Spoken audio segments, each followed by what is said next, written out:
നീ അങ്ങനെ തോന്നി നിന്നെ നടത്തിവിട്ടോ മതില് ചാടി. ഡോക്ടർ സർ, ഞാനൊരു വിവരം ചോദിച്ചു കൊള്ളട്ടെ? ചോദിക്കാം.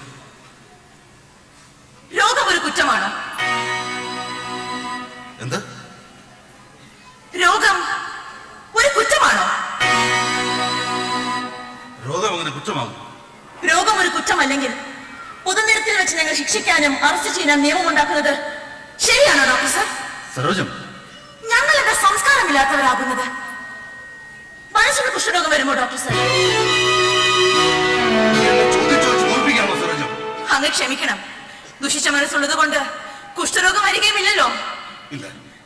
പിന്നെ എന്തുകൊണ്ടാണ് നിങ്ങൾ സംസ്കാരമില്ലാത്തവരാകുന്നത്? അങ്ങ് പറയണം, അങ്ങ് ഡോക്ടറല്ലേ? ലോകം വെറുത്തവരാണ് എന്നെ കുഷ്ഠരോഗികള്. കുഷ്ഠരോഗിയോട് ഭാര്യക്ക് വെറുപ്പാണ്, മക്കൾക്ക് വെറുപ്പാണ്, എല്ലാവർക്കും വെറുപ്പാണ്, ഏമാനും വെറുപ്പാണ്. നിനക്ക് തോന്നുകയാണ്? ഡോക്ടർ സർ, എന്റെ വീട്ടിൽ എല്ലാവർക്കും എന്നോട് സ്നേഹമായിരുന്നു. എന്റെ അനുജത്തി സരളയ്ക്ക് ഞാൻ ജീവനായിരുന്നു. അവൾ എന്റെ കൂടെ കിടന്നുറങ്ങിയിട്ടുള്ളൂ. മറ്റന്നാൾ അവളുടെ കല്യാണമാണ്.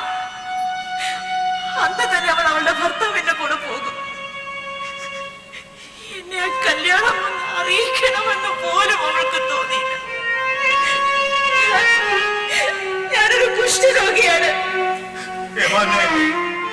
15 കൊല്ലമായി ഞാൻ ഈ ആശുപത്രിക്കകത്തും പുറത്തുമായി അറിയുന്നു.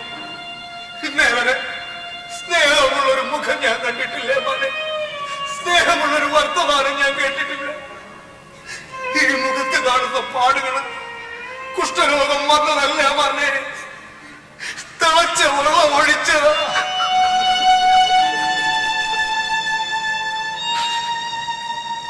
ഈ വലിയ ഭൂമിയിൽ ഈ കുഞ്ഞു മാത്രമേ എന്നോട് ചിരിച്ചിട്ടുള്ളൂ. എന്റെ മോടെ പ്രായമുള്ള ഈ കുഞ്ഞു മാത്രമേ എന്നെ സ്നേഹിക്കുന്നുള്ളൂ മോനെ. ഈ കുഞ്ഞിനെ കണ്ടുകൊണ്ടിരിക്കാനാണ് മോനെ ഞാൻ മതില് ചാടി അകത്തേക്ക് വന്നത്. ഡോക്ടർ സർ, അങ്ങൊരു വലിയ മനുഷ്യനാണ്. ഡാക്ടർ കൊണ്ട് മാത്രം രോഗം ഭേദമാകത്തില്ല ഡോക്ടർ സർ. അങ്ങ് അല്പം സ്നേഹം കൂടി തരണം. ആര് പറഞ്ഞു കൂടി പോട്ടിക്കോൾ കയറാൻ? തെണ്ടികൾക്കും കുഷ്ഠരോഗികൾക്കും കയറിക്കാനുള്ള സ്ഥലമല്ല ഇത്. നിങ്ങൾ എന്താ ഈ കാണിക്കുന്നത്? എനിക്കൊന്നും മനസ്സിലാവുന്നില്ല. എനിക്ക് മനസ്സിലാവുന്നുണ്ട്. എനിക്കും മനസ്സിലാവണം. നീ മനഃപൂർവ്വം മനസ്സിലാക്കുകയില്ല. കുറെ നാളായി ഞാൻ ശ്രമിക്കുന്നുണ്ട്. ഡോക്ടർ സർ, ഞങ്ങൾ പോയേക്കാം. നിങ്ങൾ അവിടെ നിൽക്ക്. ഇതുവരെ കുഷ്ഠരോഗികളെ നിങ്ങൾ വീടിനകത്ത് കാഴ്ചമായിരുന്നില്ല, ഇപ്പൊ അത് തുടങ്ങി. കാരണം ബൽറായുടെ അവസാനത്തെ റിപ്പോർട്ട് ഞാൻ വായിച്ചു. ഒരു ക്ഷയരോഗിക്ക് അവന്റെ ഡോക്ടറുടെ വീട്ടിൽ ഒരു പ്രാവശ്യം കയറാമെങ്കിൽ ഒരു കുഷ്ഠരോഗിക്ക് അവന്റെ ഡോക്ടറുടെ വീട്ടിൽ 100 പ്രാവശ്യം കയറാം. ഇക്കണക്കിന് നിങ്ങൾ കുഷ്ഠരോഗികളുടെ ബെഡ്റൂമിനകത്ത് വിളിച്ചു കഴിച്ചു. മര്യാദയെ സംസാരിക്കാം. മര്യാദ എന്നാലും പഠിപ്പിക്കാൻ വരണ്ട. ഡോക്ടർ സർ, അങ്ങ് ക്ഷമിക്കണം. ഇവിടെ കയറി വന്ന അങ്ങേക്ക് വിഷമം ഉണ്ടാക്കിയതിന് ഞങ്ങൾക്ക് മാപ്പ് തരണം. എനിക്ക് വിഷമമൊന്നുമില്ല സരോജ. ഇത് ഈ വീട്ടിൽ എന്താ നടക്കുന്ന രംഗമാണ്. ഒരു സയന്റിസ്റ്റിനെ മനസ്സിലാക്കാൻ എന്റെ ഭാര്യയ്ക്ക് കഴിയുന്നില്ല.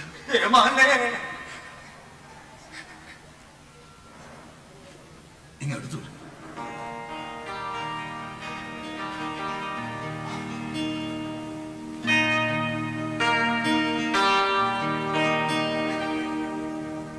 എന്താ പേര്?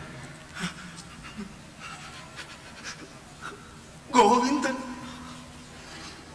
ഗോവിന്ദൻ, എന്തോ നിങ്ങളെ ഞാൻ കുറെ അധികം വേദനിപ്പിച്ചു. സരോജം, നീ എന്റെ തലച്ചോറിലേക്ക് മൂർച്ചയുള്ള 2 അമ്പുകൾ എഴുതുന്നു. രോഗം ഒരു കുറ്റമാണ്.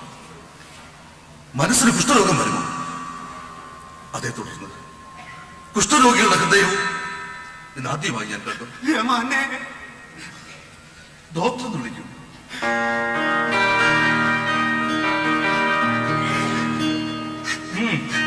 ഡോക്ടർ എന്ന് വിളിക്കും.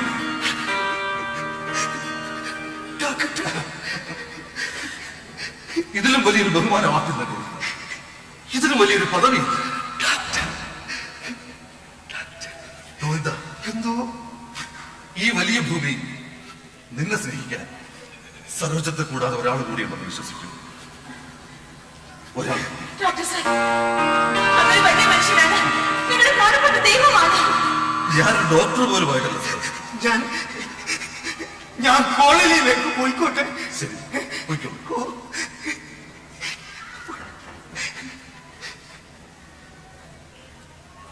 സരോജം, അറിഞ്ഞോ അറിയാതെയോ ഒരു വലിയ തത്വം നീ എന്നെ പഠിപ്പിച്ചു. ശാസ്ത്രത്തിന്റെ ശാസ്ത്രബോധം ഹൃദയത്തിലേക്ക് എത്തിയില്ലെങ്കിൽ അത് പ്രയോജനശൂന്യം.